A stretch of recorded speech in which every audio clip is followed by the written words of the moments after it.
Hola, ¿qué tal? ¿Cómo están? Soy el doctor Gabriel Arturo Arroyo Razo y pertenezco al grupo de investigación sobre química verde.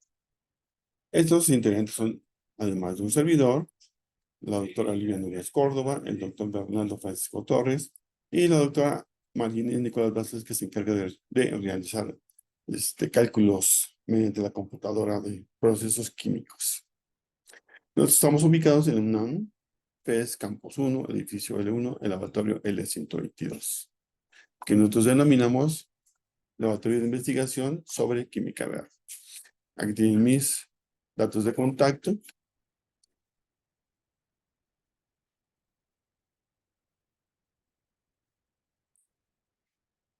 El objetivo en general de este grupo de investigación sobre química verde es trabajar teniendo siempre en mente cumplir con los valores de los principios de la química verde, que lo veremos más adelante.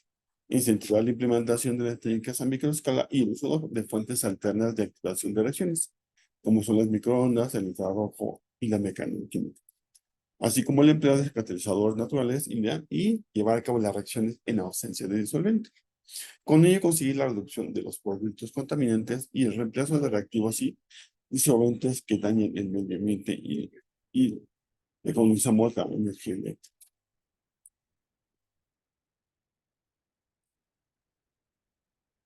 Así, ¿por qué tratamos de llevar a cabo esta química? Porque hemos estado observando que hay cambios en nuestro medio ambiente, inclusive en nuestra manera de llevar a cabo las reacciones. Entonces, debido a esto, y en general el ser humano siempre que tiene una situación adversa, pues trata de modificarla, ¿no? Ya sea estudiando o incentivando su mente a llevar a cabo otro tipo de acciones para resolver una cierta problemática. Por eso es que se dice que un problema tiene que verse como una oportunidad de mejorar ante cualquiera de que sean las circunstancias. ¿Por qué? Porque nosotros hemos visto que la química, que hemos pasado del confort que nos proporciona la química a tener una problemática de contaminación. La química incide en la obtención de nuevos materiales, en la producción de energía, en la producción de alimentos, de cosméticos, de medicinas, que es uno de los grandes de los puntos de desarrollo de la química, y así en diversos otros productos que se utilizan en la vida cotidiana. También, tomando en cuenta un poquito de antecedentes, el ser humano desde la prehistoria se ha enfocado a obtener de la naturaleza aquello que contribuye para satisfacer sus necesidades inmediatas. Entonces, pues en ese entonces cazaban animales, tomaban de la naturaleza, con los vegetales, frutos, o ya sea hierbas, plantas, hojas, lo que sea, para curarse. Y así también consumir diferentes frutos, como aquí vemos unos pequeños frutos rojos, ¿no? Y posteriormente, pues, esos se obtenían, se comercializaban mediante el truck. Y ya se sabe la historia de la comercialización.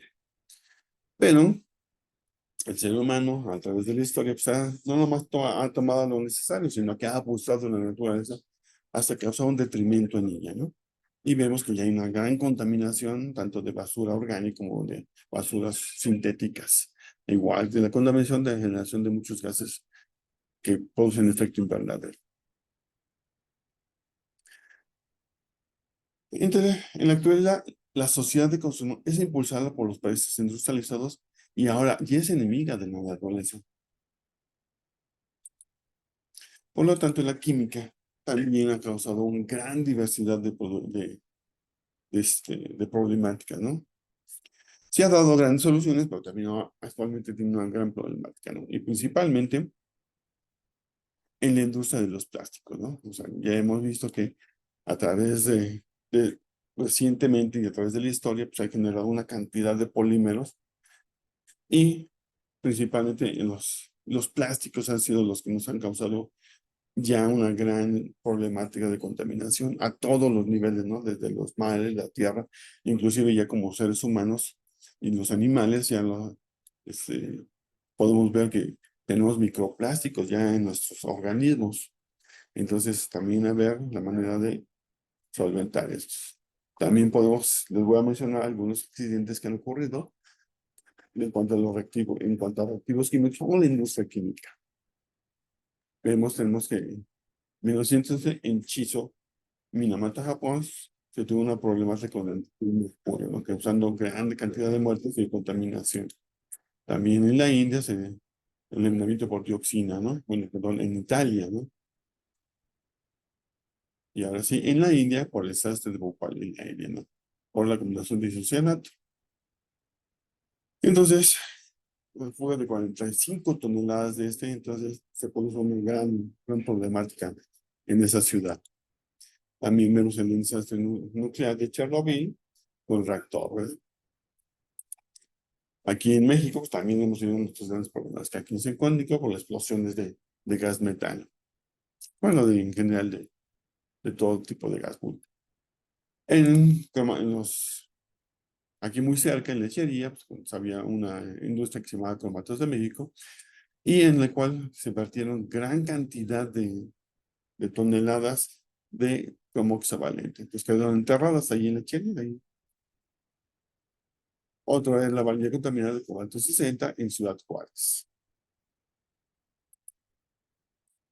También había una industria que se llamaba Sosotos Texcoco, y entonces ahí precisamente en el área del lago de Texcoco se dedicaba a obtener sosa, causa y también dejando una gran contaminación de los suelos. El derrame de petróleo en el Golfo de México por British Petroleum. Y así, en general, tenemos una gran cantidad de contaminación donde incide directamente la química. Entonces, a nivel mundial, la contaminación química es del 16%. Y otro de los contaminantes que debemos de fijarnos en la producción de electricidad. De ahí que también es uno de los principales objetivos de disminuir el consumo eléctrico en los procesos químicos. También en la producción en el cambio climático de la producción de gases de efecto invernadero, también hay una gran contaminación en la producción de energía y en la industria, ¿verdad? En la industria química y los petroquímicos. Entonces, de ahí el gran interés de que los químicos trasciendan y pasen a realizar una química verde. Entonces, ¿qué es la química verde? En primera instancia, Anastasia y Parley, que son los padres, en 1990 propusieron un método innovador de prevención de la contaminación a través del diseño compartiendo de productos y de procesos químicos. Es decir, desarrollar procesos que estén acorde con la química verde.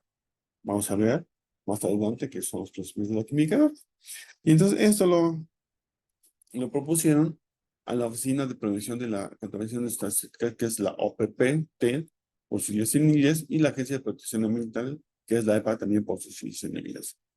Inició la idea de desarrollar productos y procesos químicos nuevos para mejorar los existentes. Y a todo ese concepto se integra en la EPA en 1991. Entonces, esos 12 principios son estos, ¿no? Voy a nada más mencionar uno de los que considero más importantes en los que podemos incidir aquí en la química verde, que es prevenir y minimizar los residuos, ¿no? Que ese es el objetivo principal de la química verde. Las síntesis químicas menos peligrosas. También el uso de disolventes y sustancias seguras, inclusive llevar a cabo reacciones en ausencia de disolvente. Disminuir el consumo energético empleando nuevas fuentes de energía. El uso de catalizadores, al emplear catalizadores, disminuimos el tiempo de reacción y con ello también disminuimos la energía, ¿no? Y finalmente, el diseño de productos degradables. Entonces, para esto tenemos que diferenciar qué es la química verde y la química ambiental.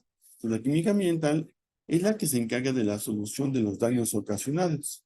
La química verde es la que ayuda a prevenir estos daños y producir procesos más limpios. Entonces, entre estos dos, entre la química ambiental y la química verde, podemos decir que se desarrolla la química verde. Es la que se encarga de rescatar y vetar al meteoro ambiental. Entonces, otra definición o punto que se toca mucho en la química verde es la sostenibilidad y lo sostenible. La sostenibilidad es aquella que dice que es satisfacer las necesidades del presente sin poner en peligro o riesgo las de futuras generaciones. ¿Y qué es un proceso sostenible? Es un proceso que puede mantenerse por sí mismo, como lo hace, por ejemplo, el desarrollo económico sin ayuda exterior. Hola, buenas tardes. Continuamos, perdón que me acaban de venir a preguntar unas cosas, pero bueno, entonces, un desarrollo sostenible. Eso lo podemos ver, por ejemplo, en un bosque, ¿no? Entonces, en un bosque crece, se desarrolla este bosque, llega el momento que pues, no hay, sin la intervención del ser humano, ¿no? Entonces, este se va a desarrollar hasta que venga un incidente grave que lo mate, ¿no? Así en términos generales, ¿no?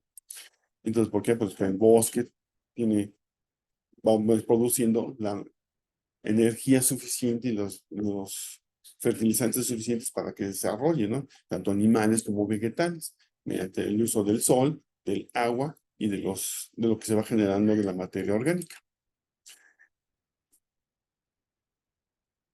Entonces, la importancia de la química verde, pues, hay muchísima, ¿no? O sea, se han hecho institutos, se han hecho universidades, planes de estudio, se desarrollan en gran medida publicaciones.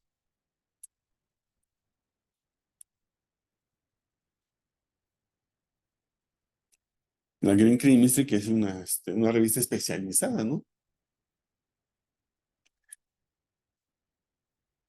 Handbooks o enciclopedias especializadas y con un montón, ¿no? El Juan Común tiene 12 volúmenes, entonces es una gran cantidad de información que se tiene en la química verde. Y cuando la química verde en México, podemos decir que hay varias instituciones que están desarrollando, entre ellas es la Universidad Americana, que fue la que iniciaron principalmente primero con microescala y luego ya se fueron a la química verde. Y, por ejemplo, en la UNAM hay desarrollo en la Facultad de Química, pero donde se tiene más avance y más desarrollo es en la Texcoco-Titlán.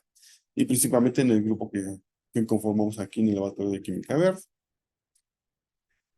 Se ha publicado Química Verde, Química Orgánica Verde. Si ustedes ven, este fue desarrollado, publicado en Costa Rica, porque en ese entonces pues, no se tenía fe, ¿no? Y ya posteriormente, en 2011, ya aquí en Texcoco-Titlán se publicó Química Verde Experimental. Aquí en nuestro laboratorio, el 122, donde se desarrolla la química orgánica verde. Y los puntos que incide la química verde, que también tiene gran importancia para la química verde, que es la reacción multicomponente, los medios alternos para activar reacciones, los 12 principios, medios alternos de reacción, la microescala, biotransformaciones, la electroquímica, la catálisis y la sostenibilidad. Entonces vamos a tocar algunos puntos que nos interesan. Por ejemplo, la microescala, esa ya tiene más de un siglo que se desarrolló por Sinks, Safran y Pack. Entonces pudieron desarrollar métodos ambientalmente seguros, de los cuales se proviene la contaminación y se realizan procesos químicos usando cantidades pequeñas de sustratos reactivos inusualmente, sin comprometer la calidad y los estándares tanto de la educación como de la investigación. Entonces ellos, en 1923, Fritz Pregel obtuvo el premio Nobel por el desarrollo de la microescala. Entonces, aquí, estos nuevos métodos tienen la misma precisión que los métodos microanalíticos y además permitían ahorrar el tiempo, trabajo y dinero. Ese es un punto que también debemos tocar nosotros como químicos. Incluso hacen posible el análisis de compuestos que solo pueden conseguir en pequeñas cantidades. Entonces, ¿cuáles son algunas de las ventajas de utilizar microescala? Pues aquí los puedo decir, reducir la cantidad de reactivos usados y por lo tanto reducir los residuos generados, los costos en cada experimento, minimizar la exposición de sustancias tóxicas, los riesgos y por lo tanto los riesgos a la explosión y a incendios. Otra vez, entonces, optimizar los recursos del laboratorio y promueve los principios de las tres R, reducir, reciclar y recuperar.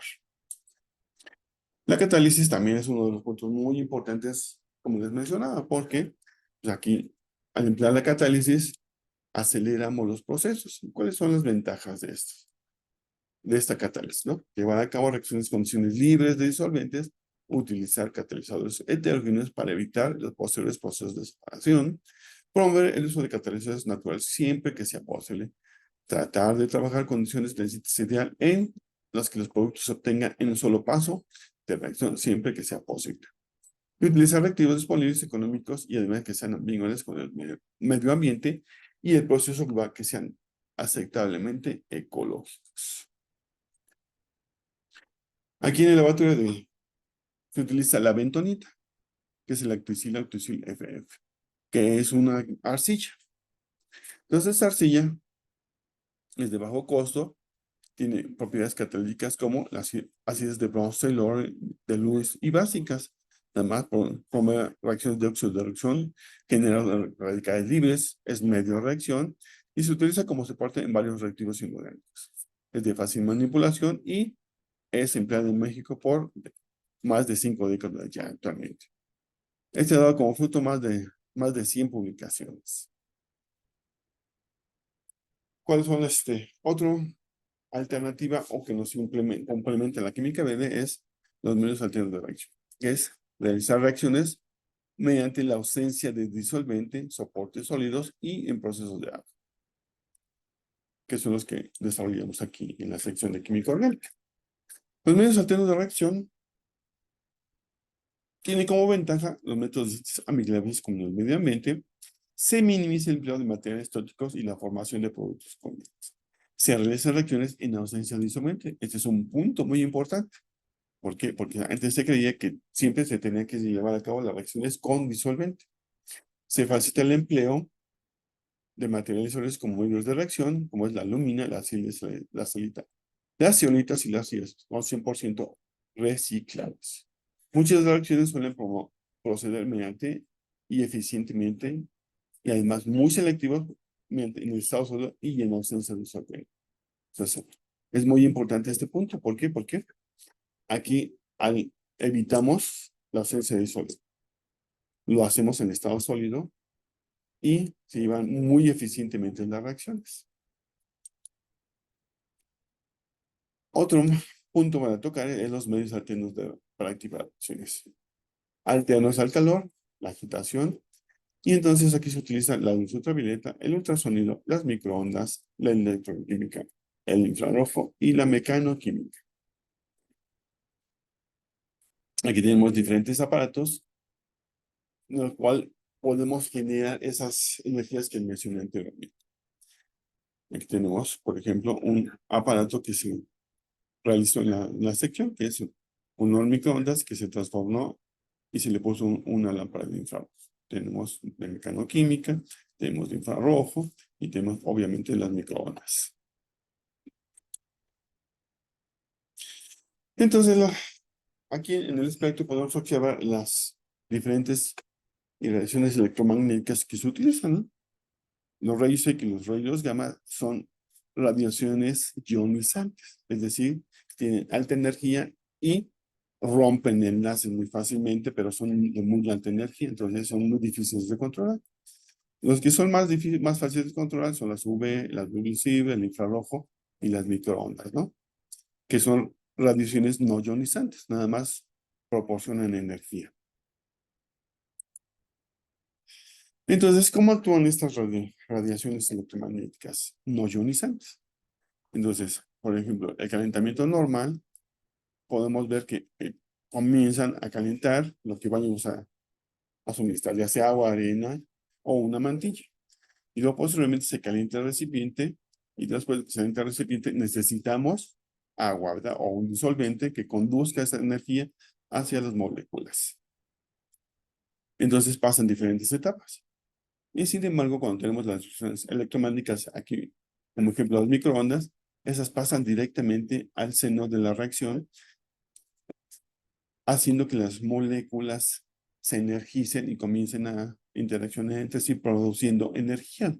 Y esta energía va directamente desde el interior hacia toda el seno de la reacción. Entonces, por ejemplo, aquí vemos unas gráficas. Con la reacción microondas se tiene más energía dentro del seno de la reacción y con la energía térmica convencional tenemos más energía o calentamiento en el exterior y menos energía en el interior de la reacción. En este gráfico podemos observar el calentamiento, cómo se lleva a cabo. Entonces, el calentamiento con microondas requiere entre 0 y 50 segundos para llegar al máximo. Y bueno, en cambio en el baño tenemos 100 segundos y ahí se mantiene. Entonces es mucho más rápido el calentamiento con microondas precisamente por eso, porque va directamente al seno de la reacción y hacia las moléculas, ¿verdad? Entonces, por ejemplo, tenemos en esta tabla donde podemos diferentes reacciones. En la reacción de tipo convencional, menos de 4 horas, esto se lleva a cabo en 5 minutos. De 5 a 10 horas en 10 minutos, de 11 a 15 horas en 15 minutos y más de 16 en 30 minutos. Es decir, estamos optimizando una gran cantidad de energía para llevar a cabo las reacciones. ¿Cuáles son las ventajas? Pues no requiere un disolvente. Las condiciones de reacción son más suaves, los tiempos de reacción son mucho más cortos, mejores rendimientos y mucho más selectividad. Y las reacciones finalmente y regularmente resultan ser más limpias y economizamos energía eléctrica. ¿Verdad? Es uno de los puntos que había mencionado en los principales contaminantes del medio ambiente. También otro de los que nos ayudan a llevar a cabo química verde pues, es la reacción multicomponente, en el cual varios componentes, más de 2, principalmente 3, reaccionan en un solo paso para obtener un solo producto con la mínima cantidad de subproductos. Entonces podemos ver que las reacciones se acercan a la idea, ¿no? Que es una síntesis con materiales renovables, economía atómica, inocua, disponibilidad con materiales primas ambientalmente aceptable, una publicación sencilla en un solo paso y prácticamente muy cercano al 100% de rendimiento. Entonces, uno de los ejemplos es una síntesis de Hans, ¿no? Que es una ampliamente conocida en las reacciones de química heterocíclica. Y entonces, mediante esta síntesis podemos obtener muchísimas moléculas que son utilizadas en el ámbito farmacéutico, ¿no? Pues en enalapril, captopril, que son utilizados para la hipertensión, y así muchas, ¿no? Otras moléculas. Vamos a un ejemplo muy sencillos. Entonces, ¿cuáles son las ventajas de utilizar reacciones multicomponentes? Se optimiza el uso de reactivos, se minimiza o se evita el uso de disolventes tóxicos, se facilita el empleo de soportes sólidos como medio de reacción y por lo general no se originan subproductos. Excelentes resultados utilizando microondas e infrarrojo. Se facilita la reacción y se economiza la energía eléctrica. También desarrollamos que también un experimento en el cual, mediante una serie de pasos, vemos qué tan verde es un proceso experimental, ¿no? Aquí establecimos escalas del 1 al 10, y obviamente el 10 es el totalmente verde. Aquí tenemos varios ejemplos, en el cual pasamos de una tradicional con 6 a un modificada para verde, que tenemos ya un 8, ¿no? Podemos llegar hasta 10, pero este ejemplo es solo de 8. Y que aquí llegamos al punto donde se inauguró la química verde, ¿no? Entonces, Paul Nostas trabajaba inicialmente en la industria. Entonces, al ver que podía ver una alternativa para poder hacer más económicos y menos contaminantes los procesos, fue que llegó a cabo y puso los principios de la química verde. Entonces, le puso química verde, no por el color verde de lo verde de las plantas, sino más bien por el color verde del dólar. ¿Por qué? Porque todos los procesos que modificó eran más económicos, contaminaban menos. Obviamente, al ser más económicos y contaminar menos, pues lo dio el adjetivo de química verde. Y sí, es por el color del dólar. Que más recientemente la Camila lo retomó, pues obviamente pues, por el color de los vegetales. Aquí en química orgánica pues, hicimos varias modificaciones de las prácticas. Entonces también tomando esta idea de que sean más económicos los procesos verdes, entonces aquí vemos que el análisis de costos de la obtención de ácido acetil salicílico. Entonces vemos todos los reactivos que se utilizan, o vemos que dentro de ellos está el benceno, el ácido sulfúrico y el anhídrido acético, que son muy contaminantes y corrosivos. Entonces, se pudo observar que para varios grupos de una carrera, el costo era de 2.936 y se llevaba a cabo en una 2.5 horas de tiempo, ¿no? Experimental. Cuando se hizo la modificación, aquí me quedé utilizando TAF, uno de los mencionados, que es una arcilla bentonítica, se utilizó el IR lejano y 15 minutos de reacción. Al modificar este proceso, se observa que el costo es de 356 pesos, ahorrándose 2.588. Y además, la práctica se lleva en 45 minutos y se ahorra un tiempo de 1 hora con 45 minutos. Entonces, nuevamente aquí se constata que en los procesos verdes, pasando del método tradicional o cafés al verde, se utilizan tanto los recursos de reactivos económicos y de personal, además de económicos.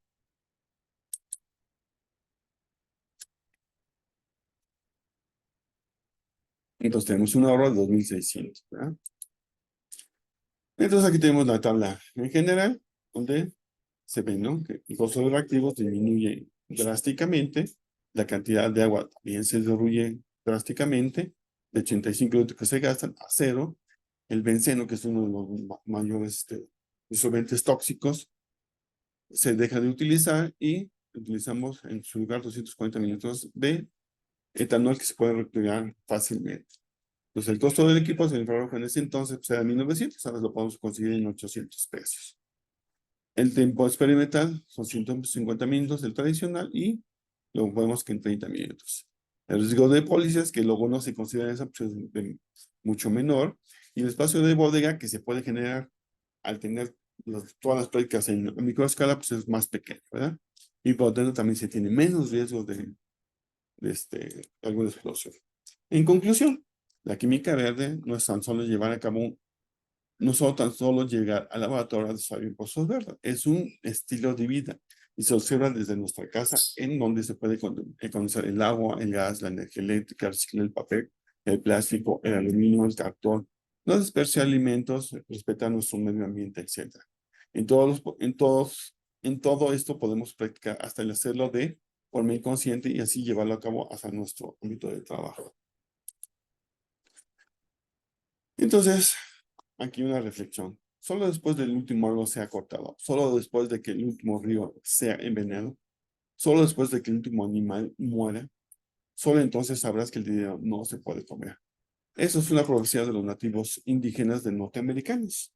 Al menos que hagamos algo, ¿no? Por eso es que nuestra filosofía es tratar de hacer. Un ejemplo de pensamiento verde que podemos hacer es de nuestra vida cotidiana. Pues generalmente yo he visto que la gente va a las tiendas y se compra su litro de agua que va a beber al día, ¿no? En promedio podemos encontrar desde 25 pesos hasta un menos, pero en promedio yo considero que un litro de agua lo puedes tener en 10 pesos. Esa es una envase de plástico, entonces, además de que vas a pagar 10 pesos, vas a contaminar con un envase de plástico, ¿no? El medio ambiente. Entonces, una alternativa es comprar un garrafón, un precio promedio es de 45 pesos, y el litro de agua te va a salir en 2.25 pesos. No vas a ir, se va a hacer comprar tu recipiente que te vas y trasladarlo, ¿no? A todos lados y rellenar. Otra alternativa, una mejor alternativa es comprar un filtro de agua que puede costar entre 1.500 y 3.000 pesos. Aquí el litro de agua te va a costar 50 centavos. Y entonces aquí vas a utilizar tu recipiente que ya adquiriste, rellenando todos los días y no vas a contaminar tirando una botella de plástico al medio ambiente, ¿verdad? Entonces, este es un ejemplo muy sencillo de pensamiento verde y así lo podemos aplicar en la compra de tu café, en la compra de algún artículo en la tienda, ¿no?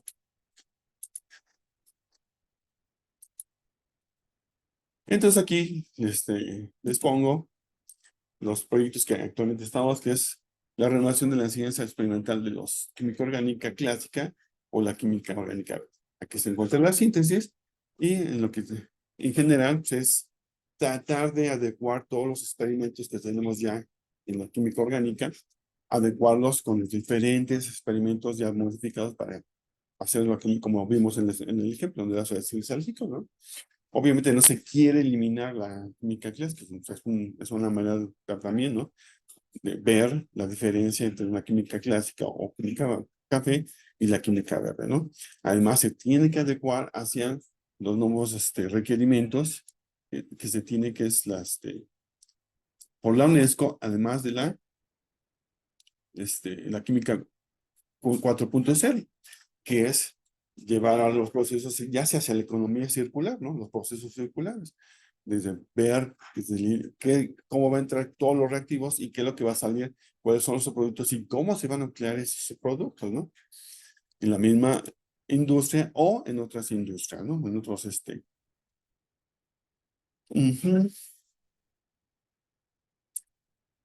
Entonces, aquí están los objetivos de este proyecto. Si les interesa alguno de esos objetivos, pues también se pueden ver, ¿no? Se pueden adecuar y lo podemos ver aquí en el L122. Otros objetivos específicos y otro proyecto en el proyecto de síntesis tenemos que es síntesis multicomponente de moléculas híbridas con posible actividad biológica mediante el protocolo de la química verde. Entonces aquí se emplea la química verde y la química heterocíclica, que son las reacciones de síntesis de Heinz, de Viginelli, de Meldrum y de indolilmetanos.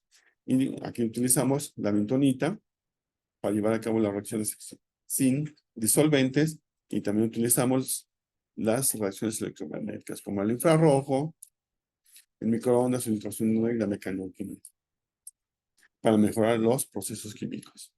Aquí también tenemos los diferentes síntesis, tenemos los objetivos y tenemos las reacciones, ¿no? Que como les mencionaba, que son de indolmetanos híbridos con Davinelli, con Hanch, utilizando la triboquímica en los microondas y ultrasonido.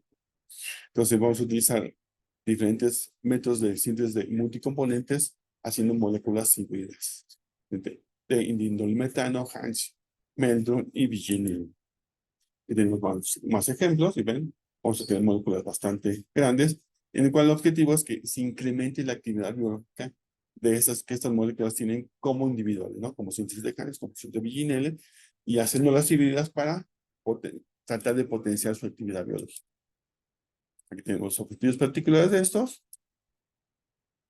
Ya no les menciono más para que ustedes los lean y vean cuáles se pueden adecuar a ustedes. Entonces, muchas gracias por su atención y esperamos en el 122, ya sea para trabajos de servicio social, de tesis, de y de su laboratorio de investigación. Hasta luego, gracias.